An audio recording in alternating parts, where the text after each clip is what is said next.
I was doing security. I was in charge of security back then, and I was real proud, what my brother had accomplished, because I remember the old days before any of this happened. I remember the puff rice with no the sugar smacks that didn't have the sugar on. It was just the smack. I remember the welfare peanut butter tearing up the bread. Okay. I remember. Explain the thing about when you didn't understand the welfare peanut butter until you got older. Oh, welfare peanut butter?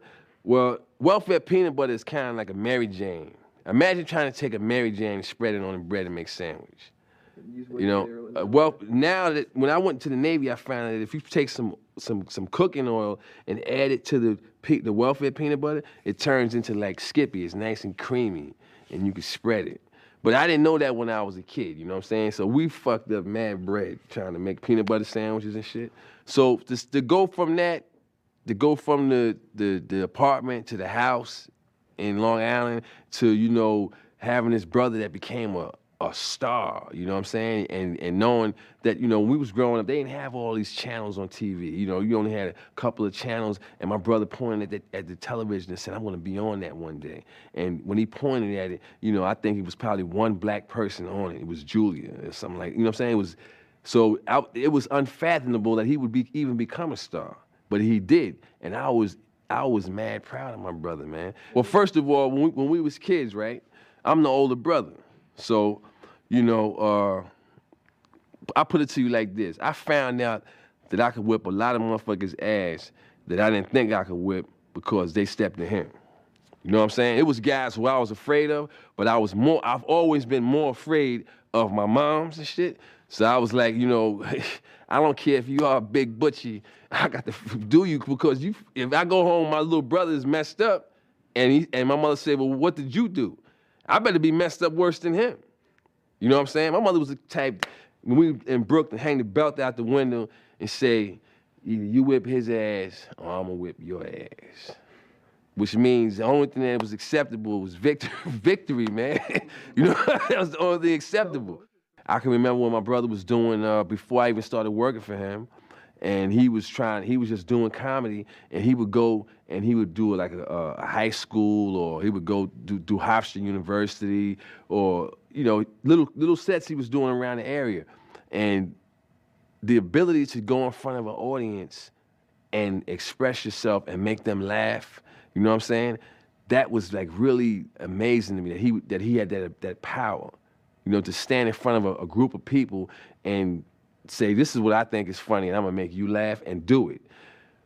But because he was so good at it and I was so proud of him, I was like if you didn't laugh, I was real emotional. I probably would fuck you up for not laughing. That's how I felt. Because I felt that everybody should be laughing because I thought it was funny. You know what I'm saying? Everybody else is laughing. But there's always that one hater, that one person that's not going to go with the flow, that's going to try to throw an egg on the show and all that. And I would always react to that person.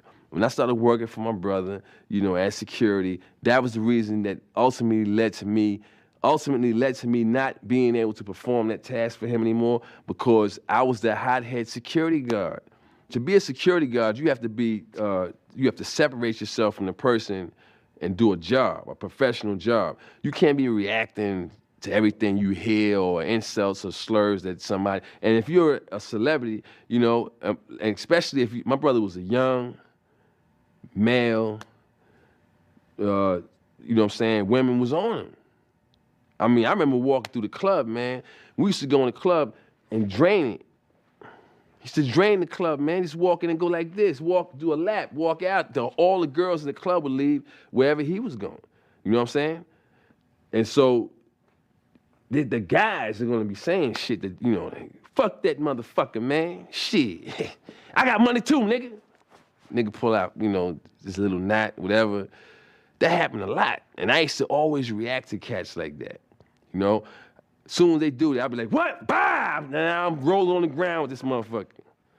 Fuck that motherfucker, man. Shit. Punk ass nigga. I have to react to that. And it was to the extreme with me where they knew this is what led them to saying, you know what, Charlie, maybe you should perform a different job in the operation here because you know you overreacting, man. You reacting to too much shit, you know, and eventually you're gonna do something bad, man. You're gonna jump on, you know, a midget or a baby or something, man. 'Cause you just whoever say something, you know. I almost gave this old man a heart attack on the plane because he asked us were we a basketball team, and you know I took that personal. You know, this was an old white man, and we was in first class. And my man was, I mean, he was real old. And he looked and said, who are you guys? You're a basketball team?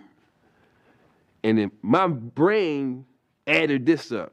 Well, he's about 30 years older than us, which means he's from the 60s, where they had the dogs and the hoses and all that. And there was no niggas on first class. So I flipped. I said, no, motherfucker, we the Black Panthers. And I'm the president, bitch. Turn your motherfucking ass around and fly and you mind your motherfucking business. And then he was like this. You know, the rest of the flight, he was horrified. You know, that's how I would react. I would always go to the extreme. And the ultimate extreme was one night we was in Chicago, and we were in a restaurant, and there was a football player named Daryl Stingley. And Daryl Stingley, you know, he had got paralyzed from the neck down by another football player named Jack Tatum. He took a hell of a hit. He got paralyzed, you know, which is a very tragic thing, you know. So Daryl Stingley happened to come to this restaurant we were in, and in that time he was a celebrity, and he still had a whole bunch of girls with him, you know what I'm saying? But, you know, my brother was in there with the tight leather on and all that. Daryl Stingley, you know what I'm saying? He couldn't move, man. You know what I'm saying? He's over here. So let me give you an idea of what was going on, man. We at our table chilling, right? Now the girls with Stingley, they was paying a little bit too much attention to my brother. So we didn't call it hating back then. When Stingley started hating, man, the motherfucker, he's like this. Fuck Eddie Murphy. Fuck that punk ass nigga. Shit. I got money. The fuck y'all keep looking at this nigga for? Fuck him. Fuck Buckwheat. Niggas corny anyway. I don't like Beverly Hills Cop. It's going on and on and on and on.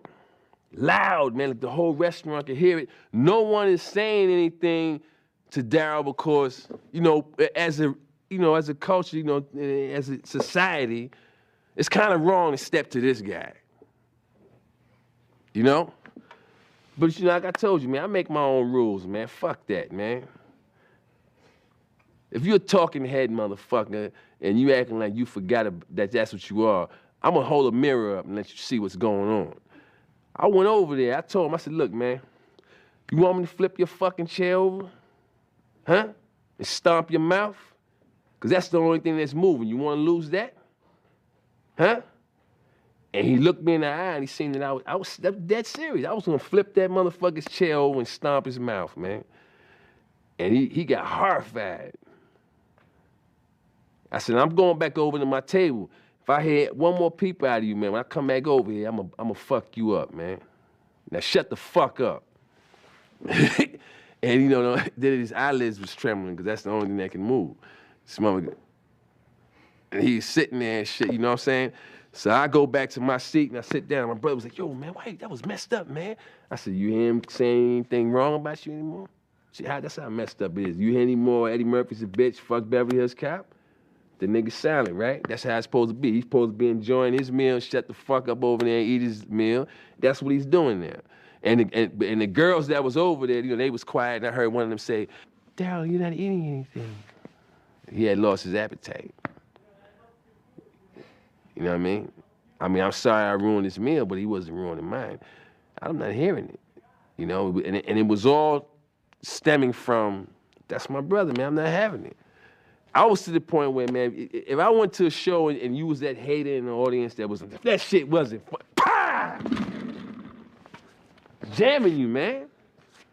Because the shit was funny. You know, if it's 10,000 people laughing and you that one joker that want to try to squeeze lemon, fuck you. I don't even want you to be here.